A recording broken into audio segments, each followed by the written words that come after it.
15,000 years ago, Adiyogi said this. I want you to look at this carefully if you know. You know something about Darwin's theory of evolution? No, just about the fact that you were a monkey, not just that. Something more, that one knowledge is good, but Adiyogi said the first form of life on this planet was in water. Well, you have heard about this in so many different ways. People told you there are 9 avatars, yes? Can you tell me what are the 9 avatars?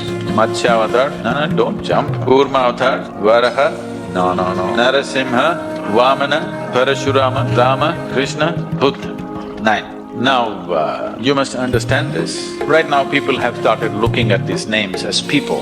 Look at them as qualities. First form of life was fish. Darwin also agrees was in the water. Second development of the planet is amphibious life. Kurma avatar, half in the water, started picnicking on the land. Then any other creatures in between. But the next significant life is mammalian life. Among the mammals, the first one is the boar. Even today, you will see, you have wild boar in Rajasthan? Wild boar or a pig is the most physical animal of all the animals you will find, in the sense, it is so strongly rooted in its body that even, if people go to hunt a wild boar or something, you can't kill it easily. Where we are next to the rainforest. There are tribal villages.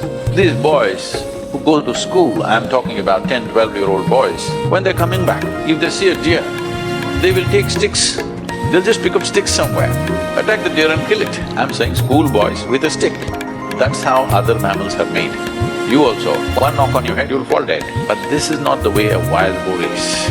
It doesn't die easily because it's so rooted in its physicality. Even today, if you see somebody overly physical, you say he is like a pig, because pig represents excessive physicality. So the first mammal he is describing is a boar or a pig. What is next? Narasimha, half man, half animal. Next is Vamana, a dwarfed man. Next is a full-fledged man who is Parashurama, but emotionally volatile. So volatile, he lopped off his own mother's head. Next is Rama, a peaceful man. Next is Krishna, a loving man. Next is Buddha, a meditative man. Next is supposed to be a mystical man. Everybody's claiming it's me, it's me, it's me. You need to understand, these are not people. Those people are representative of those qualities that we're talking about. So, life evolved like this. This is running, believe me, this is running absolutely parallel to Darwin's theory of evolution. This is 15,000 years ago. This, he did not go to Galapagos Islands and put things under microscope and look.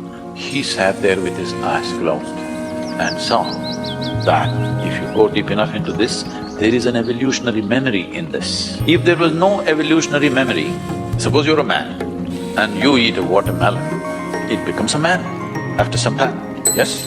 Now you're a woman, if you eat a watermelon, it'll become a woman. If a cow eats a watermelon, it becomes a cow.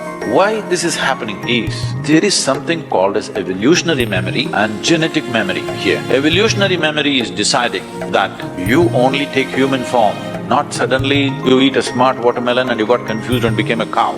Such thing will never happen. And there is genetic memory, which clearly says, this is a woman's body, eat whatever you want, this will only become a woman, not a man, because the genetic memory is intact. Why people are fighting against genetic engineering is because of this. Once you meddle the plants and then the animals, then it'll come to you, then you don't know.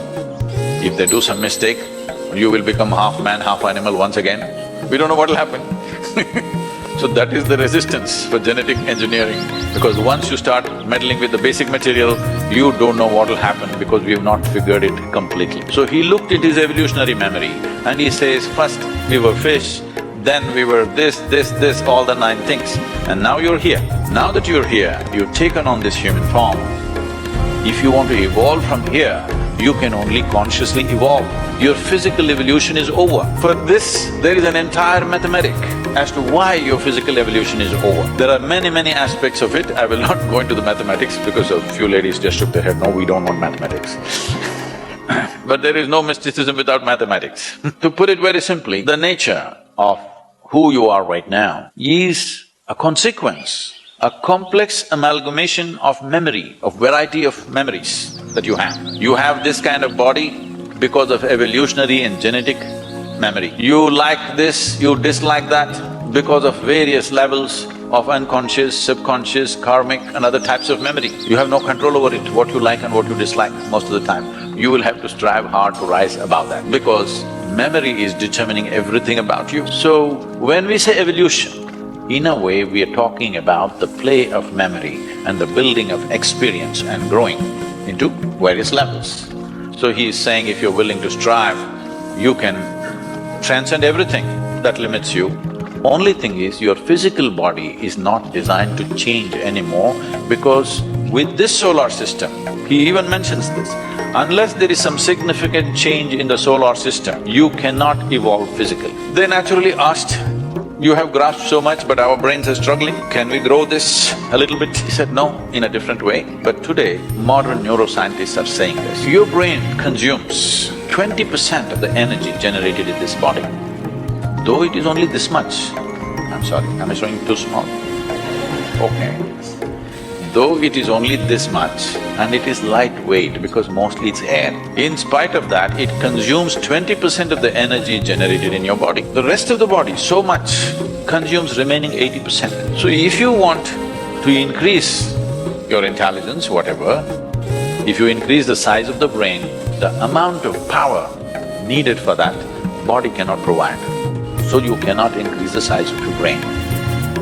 Another way of making this happen is, you can pack more neurons into the same size. You may have sparkling intelligence, but there will be enormous cross-connections and confusion all the time and you will become super restless. Some of you may have children like this at home. They're super restless, they're intelligent, but they're all over the place because too many neurons are packed in their brain. Now immediately you take them to a doctor, they will give them one of the three alphabets, ADD, ADY, XYZ, something, something, MNOP. No, you should not start medication. What you need to do is, if you have a child like that, you must take time, make them walk in the nature, take them for a 3-day trek in the desert, go and swim somewhere, expose them to nature and lots of physical activity. The body will manage itself, it will eliminate the extra neurons that are there and come to its own balance. If you medicate, you must understand any medicine that you take has no intelligence to go to a specific place, it goes everywhere. They can't just dull some part of the brain, they'll dull the whole brain and the whole body. You'll destroy a child's life very early simply because somebody is eager to give pharmaceuticals. Anyway, so he offered this dimension that if you're willing to strive, you can transcend all limitations. Whatever the limits nature has set for us, every one of those things can be crossed if only you're willing to strive. This is what Adiyogi conveyed to them and then started giving out methods how to transcend their present limitations. People just believe this is how we are, even now, right? This is how we are. No, this is not how you are. Unfortunately, this is how you made yourself to be. But you can also make yourself to be more and more and more in many different ways. In the same day, sometimes you're wonderful, sometimes you're horrible. Lot of horrible people. So I'm saying, you always think it happened to you. No, you can make yourself wonderful, you can make yourself horrible, isn't it? So you can be in limitations, you can be beyond limitations. So for the first time he brought this to humanity and then he spoke about how every creature on this planet has evolved beyond its own limitations with striving over a period of time. Or in other words, he propounded the theory of evolution 15,000 years ago.